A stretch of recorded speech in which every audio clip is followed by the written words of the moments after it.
Welcome on into the Utah Blogcast. I'm Steve Bartle, Utah Insider for KSL Sports.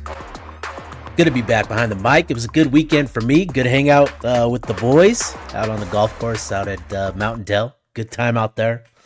I was going to do like a golf course ranking to start the show, but you know, there's just nothing better than a good round with the boys. There's just nothing tops that. It was a good time. I think we ended up playing 24 holes, 22, 23. I can't remember, but we had to settle a little competition, and so we went a little bit extra. Shout out to Mountain Dell for being so accommodating, and they weren't accommodating. They had no idea, I don't think. But anyways, it was a good time. Mountain Dell's a great course. But yeah, just nothing tops a good 18 holes with the boys. So, on today's episode, I'm going to run through fall camp preview for the running back position. Excited to talk about that group. And then I was also listening to another podcast, Steve Palazzolo and Sam Monson, formerly of PFF. They had a pretty interesting conversation that I started to think, in terms of what that means for Utah, and in their conversation centered around the most essential non-QB on every team's roster. And it was fascinating to listen to it and all that. So I had a hard time settling on who is the most essential non-QB on the team, but I've got 5 guys that I'm going to run through. And I actually want to hear from you guys, who you think is the most essential player, non-quarterback player on Utah's roster this season. Like I said, I've got 5 guys that I go back and forth on in terms of, what they mean to this team and just how essential they are. So, excited to talk about that. But let's dive into Utah's running back position. This is going to be a fun group, I think, this season. So, a little fall camp preview. Going to add a little video here of the running back spot. I'm like I said, this is going to be a pretty interesting, pretty exciting group this season, I think. This is an entirely new room for Utah football, and yet there's a lot of optimism, confidence even, that this group is just going to perform. And obviously, I think that's due in part to, the history and tradition of production under Kyle Whittingham and just the reputation that Utah has running the ball, which they've earned over the years. I think that's certainly plays a role in it. But I think most of the credit should revolve around what Utah's done and who they've brought in to carry the rock. And I think that's going to be the key here is, Utah's brought in some good players, I think. So the Utes have 6 new running backs that they're going to be working with as they go into fall camp, headlined by one of the top transfer portal running backs in the class this year, in the cycle, in Wayshawn Parker. Utah also brought in Kerry Rogers from New Mexico, Devin Green from UNLV, and Daniel Bray from the high school ranks, at the mid-year point. And then, following spring ball, they also brought in Old Dominion transfer Bryce Duke and welcome in another high school running back, Racine Guillory, who was another standout out of Texas as well. So that's going to be the group that Utah works with this season. Before we dive into the keys for fall camp, let's go back. Let's revisit what happened during spring ball. So obviously incorporating an entirely new collection of players can be pretty tough. But if there's a position that you can afford to do it with without, much worry, that's running back. And I think obviously with a whole new group, there wasn't a huge adjustment. Obviously, you've got to develop chemistry in terms of taking the handoffs from the quarterbacks and getting a feel for the offensive line blocking in front of you. But, running back is still probably the easiest position to make a significant transition in, whether it be, an individual going up a level in competition or whether you're bringing in an entirely new group of running backs, just given the position and sort of how you find success. A lot of it is just natural ability. and so that's encouraging. So even though there is a lot of new players, and a lot of um, you know getting familiar with these guys, I think running back position is a position that you can afford to do that. So I think first and foremost with this group, obviously headlined by Wayshawn Parker, and there's a lot of excitement around him. There was, especially during spring ball, but given the significance of his addition, it was really understandable that a lot of Utah fans were excited to hear about him, hear about how he was performing in spring ball, and I think it was interesting seeing him for the first time. I had a bit of whiplash from the double take. I thought I was looking at Jalen Glover. It was surprising watching Wayshawn Parker on film. Like, I never made that comparison, but then seeing him in person, and I think it was mostly the fact that he was wearing number one, and they have sort of a similar build. Wayshawn Parker is obviously a bit taller, but I've heard that from a number of people, is that Wayshawn looks like Jalen, but their games are noticeably different. And I think that was really apparent. And with Wayshawn, it took him some time to get acclimated within the group, within the offense over spring ball. And Coach Mark Atuaya, who's been a really fun presence, for Utah since he joined the program back in December. He shared that Wayshawn actually had minor offseason surgery that sort of prevented him from being involved in winter conditioning much. So spring ball was his big way of ramping up his conditioning, and you could tell the difference from the early part of camp to where he finished. He looked like a much different running back to finish camp. So he ended on a upward trajectory, and I think that's the big key, was seeing that difference in him from where he started to where he finished. And I think with Parker's ramp up over the course of spring ball, that actually provided the other three running backs that Utah had in camp a lot of opportunity and a lot of work. And I think Utah has a much better feel for what they have behind Wayshawn. And that's going to be big for Jason Beck, for Mark Atuaya. Nakari Rogers got a lot of work, and I think that he was going to get a lot of work regardless because of his experience in this offense under Jason Beck last year at New Mexico. But then, other guys, Devin Green and Daniel Bray, got a lot of work and got really comfortable and were able to showcase sort of their own dynamic ability, what they bring to the table that's unique to the room. And I think Utah learned a good deal about those two and what they could potentially add to this room, this season. So I think that was really beneficial for Utah to have those three get a lot of work, and hopefully in the long run it pays off. So, with this group getting into fall camp, I think, again, there's three keys for Utah that I'm interested in. I think it starts primarily with Wayshawn Parker. After spring ball and the slow start there, I think it's important that Wayshawn gets off to a strong start in fall camp. I think this is a big opportunity for him, coming to Utah after a true freshman campaign in which he ran for 735 yards and 4 touchdowns on 137 carries. He also added about 110 yards on 11 receptions. I think there's plenty of room for an increased workload in both phases. I think he can get to 160, 170 carries this season, and also seeing an increase in his work in the passing game, where he can get to potentially 15, 20 receptions this season.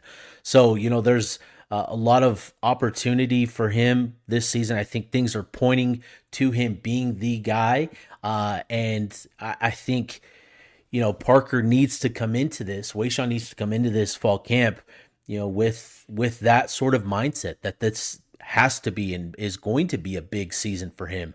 I think coming into camp ready to go, ready to hit the ground running, will be important to sort of set the tone on what we can expect from him. And I think there's a handful of good running backs coming back in the Big 12, but the conference said goodbye to a lot of really good ones too. 9 of the top 12 producers last year are now gone. And so this conference is kind of wide open, and it leaves an opportunity for Wayshawn to potentially put himself at the forefront of the conversation at that running back position, which I think is could be fun. So, I think it's important that Wayshawn comes into fall camp ready to go and ready to get after it. The next key for me, key number 2 for the running backs, is Coach Atuaya, but mostly Coach Beck, need to identify a good top 3. At New Mexico, Beck featured a 3-back rotation, all of whom got work over the course of a game and pretty consistently, and each brought a different element or look to the offense. Eli Sanders was the all-around back who got a lot of the work, while Javen Jacobs provided more of an explosive, versatile option. He's a threat both in the passing game and the running game. And then, Kerry Rogers played the tough, short yardage type of role. And I think we all know that Parker and Rogers are kind of viewed in that rotation, being, having their spots pretty secure in that 3-man rotation. So this is about finding that third guy. Who can be that third guy? It could be Daniel Bray, who had a really, really good spring. He provided an explosive element that I think Utah has been looking for, having that dynamic athleticism within this group. It could be, one of the Swiss Army knives that Utah has in Nate Johnson and Hunter Andrews. Maybe those guys can sort of add to that versatility, explosive element that in the mold of a Javen Jacobs. So I think that's going to be important for this group, and for Coach Beck specifically, is finding a good 3-man rotation that sort of fits that same sort of dynamic that he had at New Mexico, where he has 3 guys that he knows can play a certain role and can do it at a really good level and provide different elements to the running game. So I think that's going to be really important, is Atuaya and Beck finding a third running back to feature in that rotation. And then lastly, the third key is getting a feel for, Bryce Duke and Racine Guillory. Depth is super important at running back, and Utah fans have experienced what it's like to not have depth at the position, and what that means. And I think going into the season with 6 capable backs feels like a positive, but that's obviously going to be dependent upon what Duke and Guillory prove capable of providing in fall camp. So I'll start with the freshman Guillory. I think it's vital, that Utah fans remember that he's supposed to be going into his senior season of high school.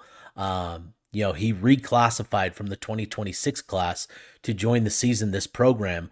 So he's still young. He's still only 17 years old. So he's missing a year of development, both mental and physical, that other freshman running backs typically have. So I think, it's important to keep that in mind with Guillory, is that he's coming in a year younger than your typical freshman.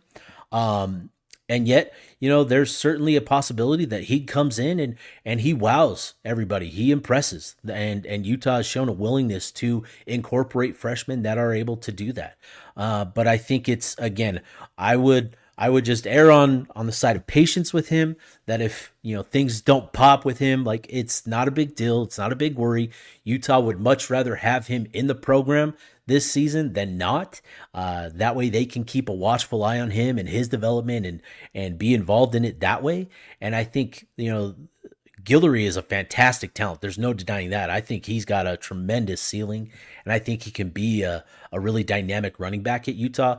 But again, he's just 17 years old, so let's be patient. And then with Duke, Bryce Duke coming in from Old Dominion, he was a former Virginia Tech running back, and he's got some ability, he's got some potential, and I think coming here to Utah, he's motivated to potentially make it happen here and take a bigger step, as a running back, and become more of a contributor than what he's been over the course of his career. There's a lot of motivation on his end to do that, and I think getting a feel for what he can provide. He's a bigger back at 210 pounds, 6 foot. He's got some athleticism that could potentially fit that third running back role, where he can provide a little bit of juice, maybe, and we'll see. But I think that's the next big key is getting a feel for what you have in Bryce Duke, and then what you have in the freshman Racing Guillory. And if those guys prove capable of contributing this fall, like, you feel really good about the depth that you have at running back this season, especially running behind this offensive line. So yeah, I think those are the big three keys for Utah with this running back position. And again, I think there's a lot of optimism around Wayshawn Parker and his potential this season. I think he can really come into, if he can really come into fall camp, ready to get after it from day one, sort of set the tone. That will get me pretty excited, pretty fired up, because I think he's poised for a big year. I think, it's not out of the realm of possibility that, he gets to, he eclipses the 4-digit mark, in terms of rushing numbers this season, rushing yards this season. I think he's got that kind of potential running behind this offensive line. And I think he can become, the top dog in the Big 12 Conference. So those are my thoughts on the running back position. Let's now talk most essential non-quarterback on this Utah roster. Who is Utah's most essential non-QB? This was an interesting thing for me to go through, and I think it'll be kind of the same for everybody listening. At least I hope so. That's why I'm doing this. But like I said earlier, I was listening to a podcast, two former PFF guys, and they had this conversation going through each and every NFL roster and naming the most essential non-QB on the roster. And I just think it's a good way to highlight some of the important pieces on this roster. And as I went through this, I had a few things that I kept in mind as I sort of evaluated the options on Utah's roster. And so here's what I considered when going through this. And then I'll get to the 5 players that I'll make a case for. And then, like I said earlier, I want to hear from you guys who you actually think is the most essential non-QB on the roster. So, here's the things that I consider. First of all, just your overall impact on the game. Obviously, pretty straightforward. You've obviously got to be making a pretty big impact to be the most essential player beyond the quarterback, just behind the quarterback. So from snap to snap, week to week, what is the overall impact that this player is making? 2, game-changing ability. That's not something that is easy to come by. It takes elite talent. It takes elite ability to make game-changing plays and to do it at a consistent rate. And so, those guys are hard to find. They're hard to replace. And so that's another thing. How much is it just truly elite that you just can't replicate it with somebody else? Third thing that I considered was positional versatility and flexibility. So players with greater versatility within a certain position, a certain spot, guys who are able to do a variety of different things to maximize the potential of that position is a big thing. It's something that allows them to stay on the field more. And then positional flexibility. What different roles, what different positions can you play? Can you play, on the other side of the ball, can you play special teams? Those are things that I considered as well. Leadership and enhancing the play and the value of those around him. Obviously, leadership comes in different forms. Some are vocal, some lead by example, but in the end, they are sort of the tone setters for a football team, and it's impossible to quantify one's ability to raise the level of play around him, but it's a thing, right? I think the perfect example of this is a defensive tackle's ability to occupy blocks, which frees up those around him to make plays, right? So a player that is willing to sacrifice for the betterment of those around him. I think that's a big thing. And then the last thing that I considered here was the depth behind him. It's impossible to replace these types of players, but some positions have depth to manage a little bit better in the event of an injury. So those are the things that I considered. So here's my list, and this isn't ranked in any sort of order, but I'll start with Spencer Fano. Obviously, You know the deal with him. He is one of the top offensive tackles, offensive linemen, one of the top players, regardless of position, in college football this season. You don't take for granted what this season could be for Spencer Fano. He is a truly special talent. I've said it time and time again, but take some time this season just to watch him specifically. I know that we all, we're watching the plays and we're watching the game and all that sort of stuff. We're watching the ball. Take one series a game and just watch him do his thing. It is truly special. And obviously, as a projected top 10, top 5 pick in next year's draft, it's hard to find those types of talents. And for him to have played as consistently as he has is it's remarkable. And so obviously he has positional flexibility in the sense that he can play right or left side. He could probably play inside really effectively too. And, there's what he's done to raise the bar where he was weak as a freshman in the run game. He turned that into his greatest strength last season. And so, he is just an elite talent, and it's hard to find those types of dudes. So Spencer Fano leads us off here as a potential, the leading candidate, I guess we could say, as Utah's most essential non-QB.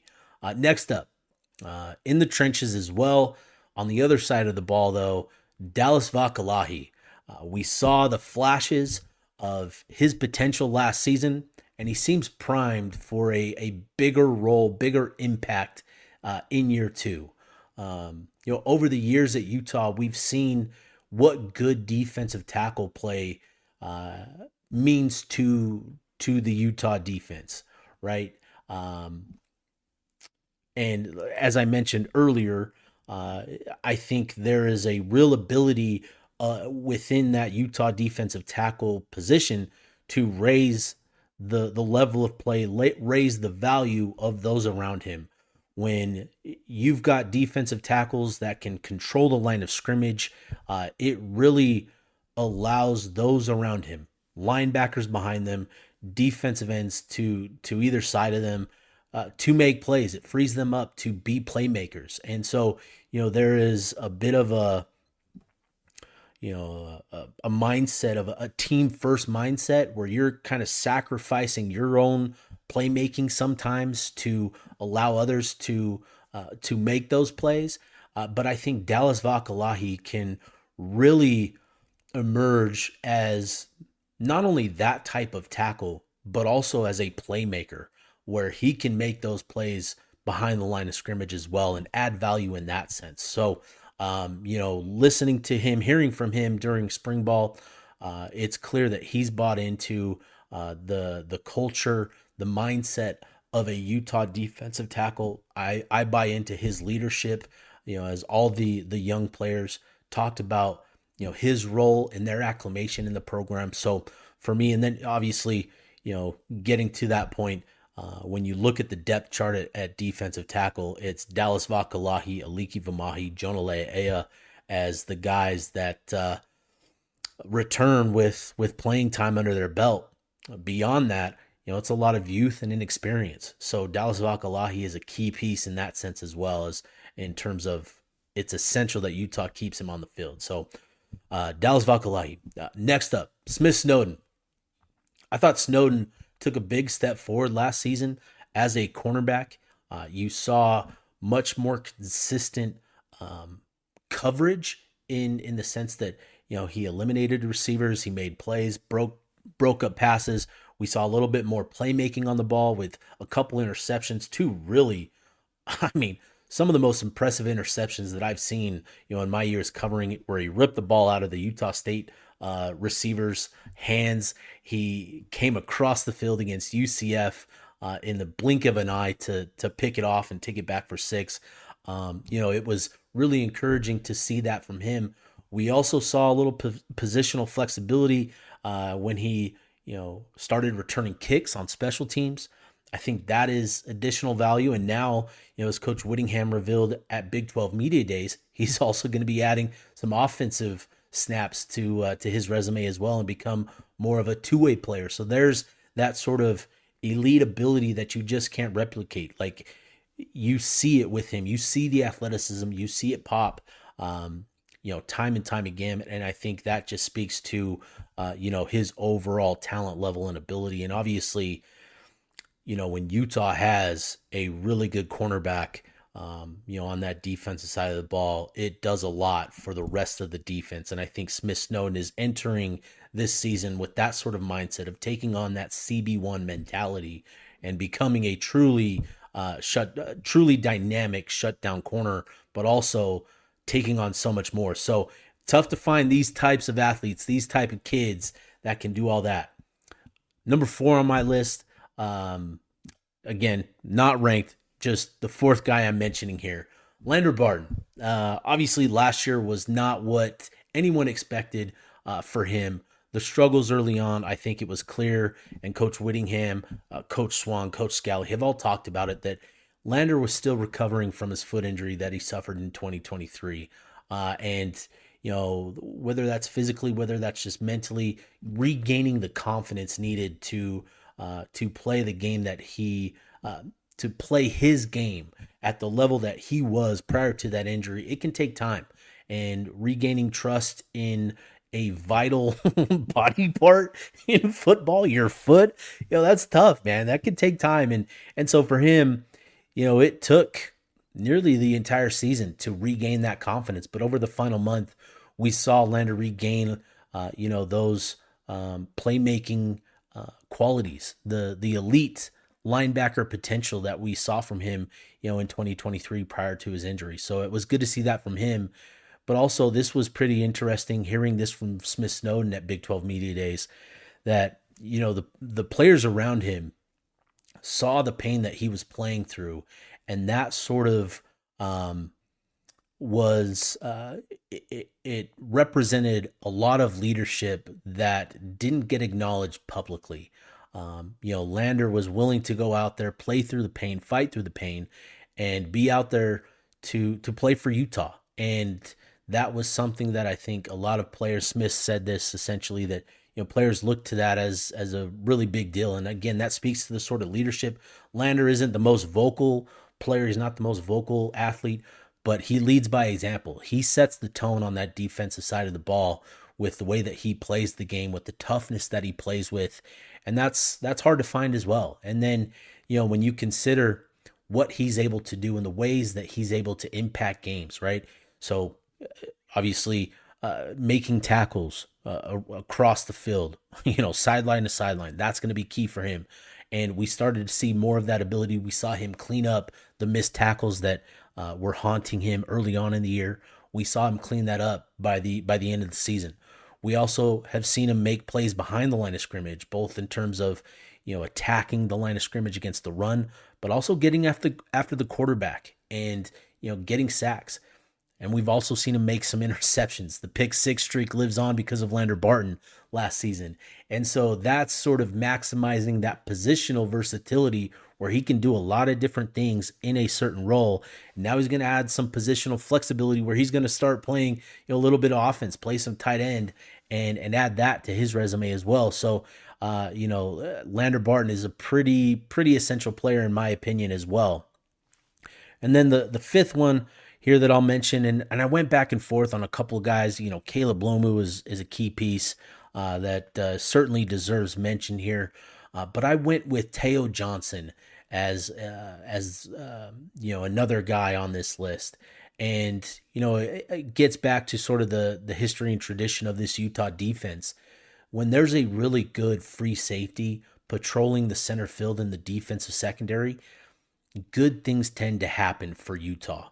And, last season was his first year at free safety. And, I thought he made plays. He has the makings of a really good free safety. But you could sort of tell that, there was an adjustment to that role, to playing, that position. It's just a different feel, a different mindset that you have to be. You have to view the game in a totally different way than what he was previously as a nickel corner, where, he's focused so much on what's right in front of him. Now he's got to see the whole field, and that can take time.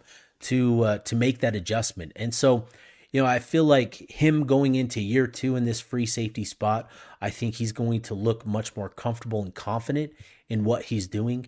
And when you consider his career so far, the positional flexibility where he started at receiver, played some nickel, has now moved back to free safety. He took some reps at cornerback as well. There's a lot of positional flexibility and positional versatility as well with him, where he can do a variety of different things, which is really, really valuable in that free safety role. So, given his experience, his overall experience in the program, I think that's vital. He should know the assignments and responsibilities of the entire defensive secondary like the back of his hand by now. And I think that's going to be huge. So those are the 5 guys, the 5 non-QB most essential players on Utah's roster, in my opinion. And like I said, I'd be curious to hear from you guys who you think is the most essential of that group. And if I didn't mention someone that you think deserves a mention here, I'd love to hear it as well. So that'll do it for me. I'll be back later this week with another episode. I'll probably start doing a couple position group fall camp previews, because we are literally a week away from fall camp kicking off, which is super exciting. So appreciate everybody for tuning in, for supporting the Utah Blockcast. Like I said, I'll be back later this week with another episode.